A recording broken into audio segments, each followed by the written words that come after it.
হ্যাঁ হ্যাঁ। এই যে কালকে কেটে নিয়ে গেছে।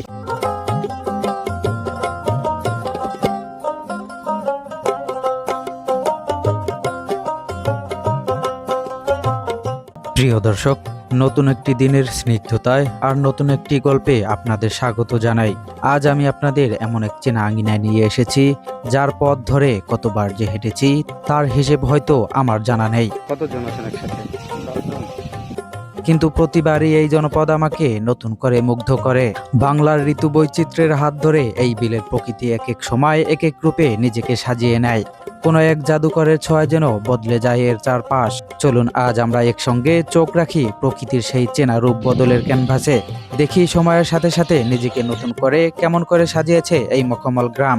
তাই অনুরোধ থাকবে, প্রকৃতির এই অপরূপ রূপের পূর্ণতা দেখতে ভিডিওটি একদম শেষ পর্যন্ত আমাদের সাথেই থাকুন।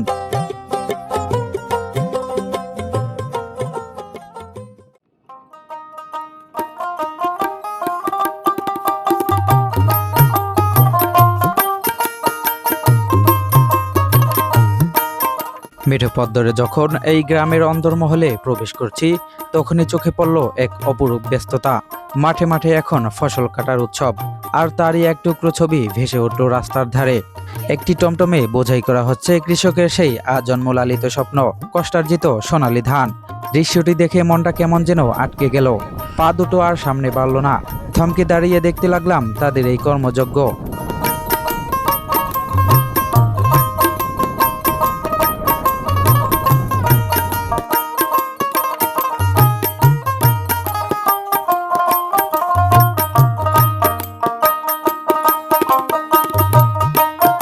মাঠের বুক চিরে তপ্ত রোদ মাথায় নিয়ে এক একটি ধানের বোঝা মাথায় করে নিয়ে আসছেন কৃষকেরা। কেউ সেই বোঝা পরম যত্নে তুলে দিচ্ছেন টমটমের উপরে, কেউ বা সাময়িকভাবে রাখছেন রাস্তার আঙিনায়। দূর থেকে দেখতে এই দৃশ্যটি যতটা সুন্দর আর ভালো লাগার ছোঁয়া দেয়, এর আড়ালে কিন্তু লুকিয়ে আছে এক মহাসমুদ্র সমকষ্ট আর ঘামের গল্প। আপনি কি দেশি কিষান? হ্যাঁ না, কোন জেলায় বাড়ি? আমরা খুলনা। খুলনা থেকে?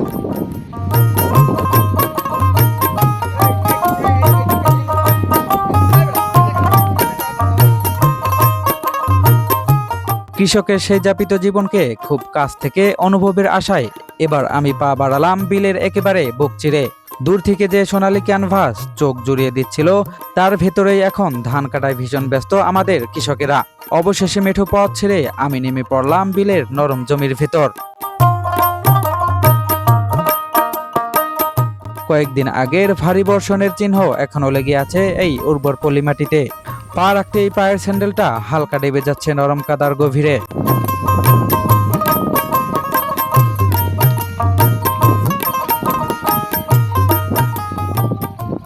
কাজ করবেন কয়টা পর্যন্ত? একটু আগে ফার্ম দোকান। তো আপনারা আসছেন কোন জেলা থেকে? খুলনা জেলা। খুলনা। আপনারা কতজন আছেন একসাথে? 10 জন। এই প্রতি বছরে আপনারা আসেন নাকি? আমি আসিনি, আর আমাকে কেমন লাগছে? আজ এই উন্মুক্ত বিলের বুকে বয়ে যাচ্ছে পশলা পশলা ঝিরিঝিরি বাতাস। বাতাসের এই তীব্রতার কারণে হয়তো আমরা স্পিকারে কৃষকদের সেই চেনা কণ্ঠগুলো খুব একটা স্পষ্ট করে রেকর্ড করা সম্ভব হয়নি, কিন্তু তাদের মুখের মলিন হাসি আর চোখের ভাষা আমাকে অনেক কিছুই বলে গেল। তাদের সাথে কথা বলে যতটুকু জানতে পারলাম তা সত্যি মন খারাপ করে দেওয়ার মতো। অন্যান্য বছরের তুলনায় এবার নাকি তাদের প্রাপ্তি বড্ড সামান্য। সারাদিন হাড় ভাঙা খাটুনি খেটে রোদে পুড়ে ধান কাটার পর তারা পারিশ্রমিক হিসেবে 6 ভাগের 1 ভাগ ঠিকই পাচ্ছেন, কিন্তু তাদের ধারণা ফলন কম হওয়ায় দিন শেষে তাদের ভাগ্যে জুটছে মাত্র 14 কেজির মতো। যে মানুষগুলো রোদ বৃষ্টি মাথায় নিয়ে আমাদের মুখে অন্ন তুলে দেওয়ার যে চেষ্টা করেন, দিন শেষে তাদের এই সামান্য প্রাপ্তির কথা শুনে বুকটা কেমন যেন এক অজানা কষ্টে ভারী হয়ে উঠল।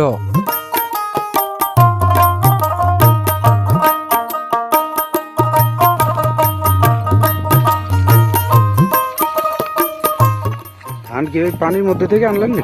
এখন তো পানি, ও এত পানি দিয়েছে? এখন তো পানি, এর ভিতরে আনতে খুব কষ্ট হচ্ছে। কোন জেলা থেকে আসছেন আপনি? আমরা আসছি পাইকগাছা থেকে। পাইকগাছা থানা, খুলনা জেলা। ও খুলনা জেলা থেকে। হ্যাঁ, খুলনা জেলা, আচ্ছা। পাইকগাছা থানা। আপনি যান আটিন কষ্ট হইতেছে না? বিলের মাঝে আরো কিছুটা পথ এগোতেই এমন একটি দৃশ্য চোখে পড়ল, যা দেখে সত্যি মনটা ভীষণ খারাপ হয়ে গেল। দেখলাম এক বুক ক্লান্তি নিয়ে ধানের বিশাল বোঝা মাথায় করে হেঁটে যাচ্ছেন কৃষক। তবে শুধু বোঝার ভার নয়, কষ্টের তীব্রতা লুকিয়ে আছে অন্য জায়গায়। মাথার সেই ভেজা ধানের আটি থেকে টপ টপ করে নোনা জলের মতো পানি ঝরে পড়ছে তার গায়ে। যে জমি থেকে তারা এই ফসল কেটে আনছেন, সেখানে এক হাঁটু সমান কাদা। সেই আঠালো আর ভারী কাদার বুক চিরে এক একটি পা ফেলে সামনে এগিয়ে যাওয়া যে কতটা কষ্টের, তা শুধু এই কৃষকেরাই জানেন। প্রতিটি পদক্ষেপে জড়িয়ে আছে এক চরম লড়াই।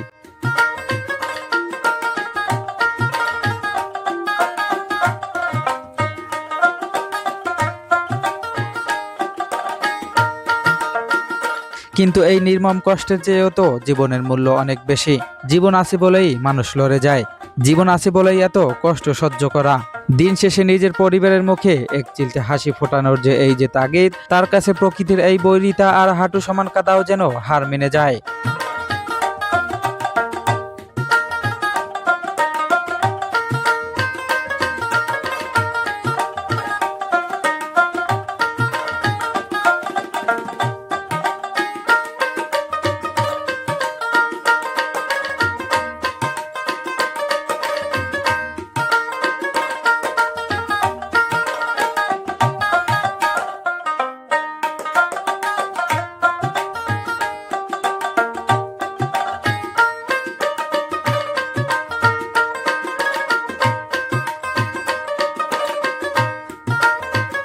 বিলের এই কর্মযজ্ঞের মাঝেই চোখে পড়ল গ্রামীণ জীবনের চিরায়ত আরেক টুকরো ছবি।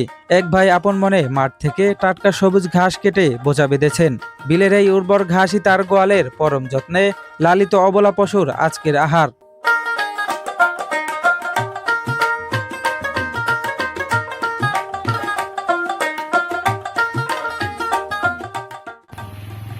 আচ্ছা, কয়টা আছে গরু? আছে একটা আছে। গাভী না ষাঁড়?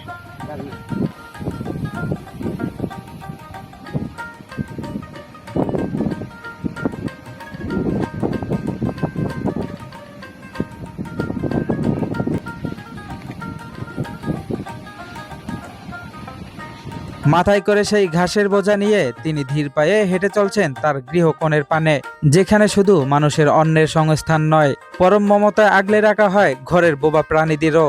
মাঠের ফসল আর গোয়ালের গরু, এ দুটোকে নিয়েই তো এক একটি গ্রামীণ পরিবারের সংসার আবর্তিত হয়।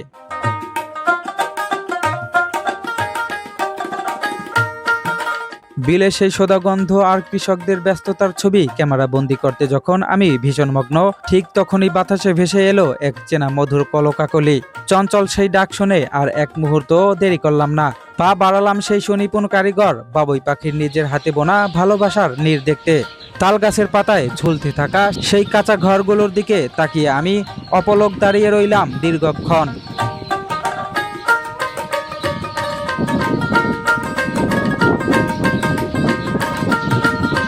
খেজুর আর তাল পাতার আঁশ দিয়ে বোনা এই এক একটি বাসা যেন প্রকৃতির বুকে এক একটি জীবন্ত শিল্পকর্ম। তো আপনাদের তো এইখানে দেখলাম যে বাবুই পাখির বাসা। তো বাবুই পাখির বাসা তো বর্তমানে সচরাচর দেখা যায় না গ্রাম অঞ্চলে, যেখানেই বলি একেবারেই কম। আগে যেরকমটা দেখছেন আপনারা, আমাদের ছোট সময় যেরকম দেখছি। তো আপনাদের এই বাড়ির এখানে দুইটা তাল গাছ আছে, দুইটা তাল গাছে আমি দেখলাম যে বাবুই পাখির বাসা। তো কেমন লাগে আসলে এই পাখিগুলো আপনাদের কাছে আছে? এগুলো খুব ভালো লাগে। অনেকে ওই যে ধানের সময় ধান কাটা মানে ধান খায়, তা আমার এই ঘেরাগুলা কাটার জন্য অনেকে কি করছে যে হ্যাঁ, তোমার হ্যাঁ। ঘেরাগুলো কাটিয়ে দিলে আর বাসাগুলো থাকবে না। আমি বলি, না আমি হ্যাঁ। তা করবো না। আমার জন্ম থেকে দেখতেছি এই তাল গাছ, তাল গাছ, হ্যাঁ। এবং আমার এই পুকুর ঘরে আরো 6টা-7টা তাল গাছ ছিল, কাটে বেড়ে। কিন্তু এই বাউরি বাসাগুলো হইলো কম হচ্ছে কেন, এই খেজুর পাতা পায় না ওরা, হ্যাঁ, খেজুর গাছ নেই। তাই আমার বাড়িতে একটা খেজুর গাছ আছে, এই যে নেই বাসাগুলা আমার বাড়িতেই বান, হ্যাঁ, হ্যাঁ। খেজুর পাতার অভাব। মানে ওরা আসলে বাসাগুলা যে তৈরি করে, এটা হলো খেজুরের পাতা দিয়ে। খেজুরের পাতাই সবচেয়ে ভালো। হ্যাঁ, সবচেয়ে ভালো এইটা এই করে। বাসাগুলো আরো বড় হইতো। আগে যেমন হইতে ডেরা দুই এক বাসা 2 তেলা 3 তেলা করছে, হ্যাঁ, কিন্তু এখন না সেইগুলো আগে থেকে অনেকটা ছোট হয়ে অনেকটা আসছে। ছোট করতেছে। এবং পুরান বাসাগুলো ওরা পুরান বাসায় ডিম পারে না, পুরান বাসার ওই যে পাতাগুলো নিয়ে আবার নূতন বাসাগুলো তৈরি করে, কিছু কিছু ভরাট করে, হুম হুম। নাহলে পাতার অভাব থেকে। মানে আপনার ধারণা পাতার অভাবের কারণে? হ্যাঁ হ্যাঁ, এটা হ্যাঁ হইতে পারে। এই কারুকার্যময় বাসাগুলোর দিকে তাকিয়ে মনের কোণে কবি রজনীকান্ত সেনের সেই অমর পঙ্গক্তিগুলো ভেসে উঠল, যেখানে চড়ুই পাখি বাবুইয়ের এই কাঁচা ঘরকে উপহাস করে বলেছিল, আমি থাকি মহাসুখে, অট্টালিকা পরে তুমি কত কষ্ট পাও, রোদ বৃষ্টি ঝরে, কিন্তু নিজের হাতে গড়া এই স্বাধীন নীড়ে বাবুই পাখির যে পরম সুখ তা কি কোনো রাজপ্রাসাদে মেলে? অবশ্য আপনার কথা শুনে অনেকটা ভালো লাগলো যে মানে এই তাল গাছের ঘেরা কাটার জন্য আপনারে হ্যাঁ, অনুরোধ করছিল, তো সেটা আপনি আবার পাখিদের প্রতি উদারতা দেখাইছেন। হ্যাঁ। এটা ভালো, এটা প্রকৃতির প্রতি যে আপনার যে একটা অন্যরকম ভালোবাসা। ও আচ্ছা, যদি পাখির বাসা টাসা এরকম পরে আমার জন্য কি একটা রাখা যাবে? পরে অনেক আছে তো, ওই যে বাইরা আছে অনেক, ওই যে আজকে দুটো দেখছি ওইখানে পড়া আছে। ও আছে বাসা না, খুঁজলে পাওয়া যাবে? হ্যাঁ, পাওয়া যাবে, আমি নিয়ে এসবো না আপনাদের। হ্যাঁ দর্শক, আমরা যাচ্ছি একটি বাসার খোঁজে, দেখি এখানে বাসা পাওয়া যায় কিনা। এই বাড়ির যে মহাজন সে তো বললো যে এখানে নাকি বাসা, বাবুই পাখির বাসা প্রায় সময় পড়ে যায়, তো আমরা সেই জন্য আসলাম।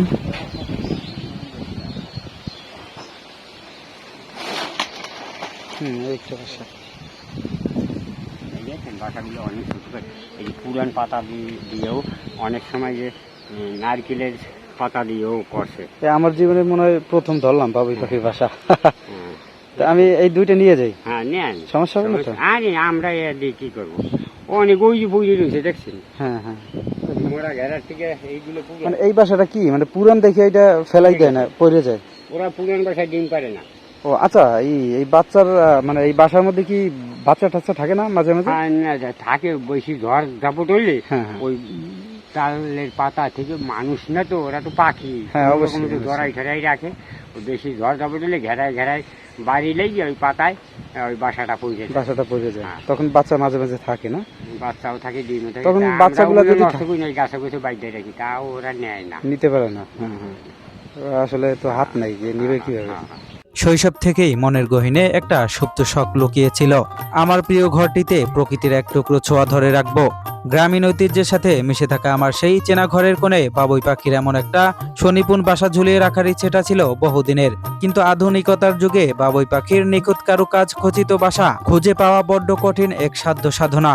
তবে আজ এই মখমল গায়ে এসে যেন আমার সেই পুরনো শখটা ডানা মেলল। ঝড় বা বাতাসে তাল গাছ থেকে খসে পড়া পরিত্যক্ত সুন্দর দুটি বাসা আমি পেয়ে গেলাম হাতের কাছেই। পরম যত্নে বাসা দুটো নিজের সঙ্গী করে নিলাম আমার সেই টিনের ঘরের সৌন্দর্য বাড়াতে।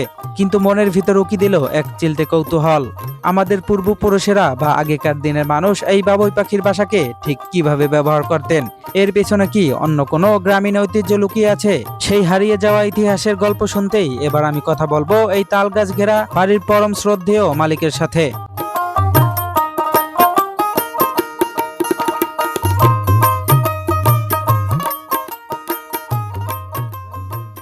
আপনাদের যে দাদু ওরা ঠাকুমা যারা ছিল তারা আসলে এটা কিভাবে ব্যবহার করতে একটু বলেন। এটা হলো ওই জুনি পোকার গল্পটাও আগে তো ওই যে এই চটি তেমন একটা ছিল না, হ্যাঁ হ্যাঁ হ্যাঁ। স্যান্ডেল দুটো ছিল না, হ্যাঁ। তাই বা ওই কি এই আমাদের এই গাছে হইতো, তারপর ওই আমার এই পুকুর করে হইতো এই বাসা, আমরা ছিল ওই বাসা ঘুরিয়ে এনে ওই ঘরের দরজায় ঘুরিয়ে সন্ধ্যাবেলা ওই চটিতে ছিল না, তখন এই বা ওই বেশি পায়ে মুছে তারপর শুয়ে পড়তো।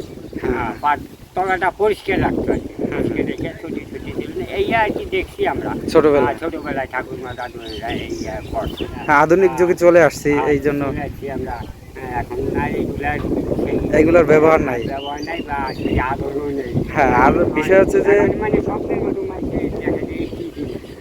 আর একটা বিষয় কি যে আগেকার মানুষের তো পার স্যান্ডেল চটি এইগুলো ব্যবহার খুবই কম ছিল।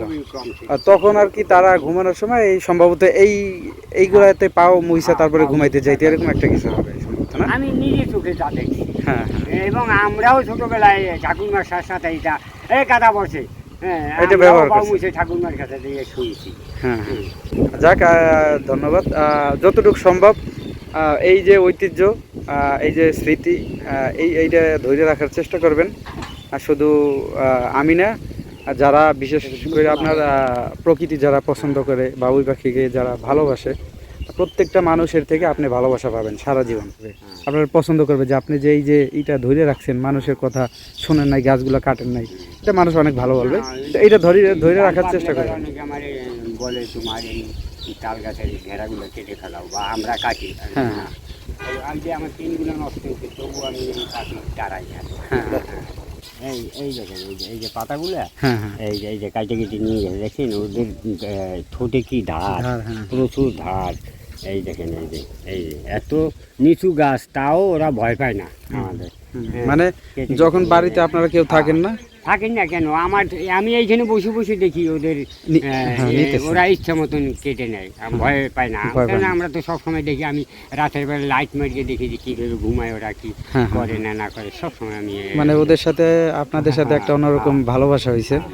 দর্শক দেখেন, আসলে প্রত্যেকটা বাড়ির মালিকের মুখ থেকে শুনলাম এক অদ্ভুত এবং হারিয়ে যাওয়া ইতিহাসের গল্প।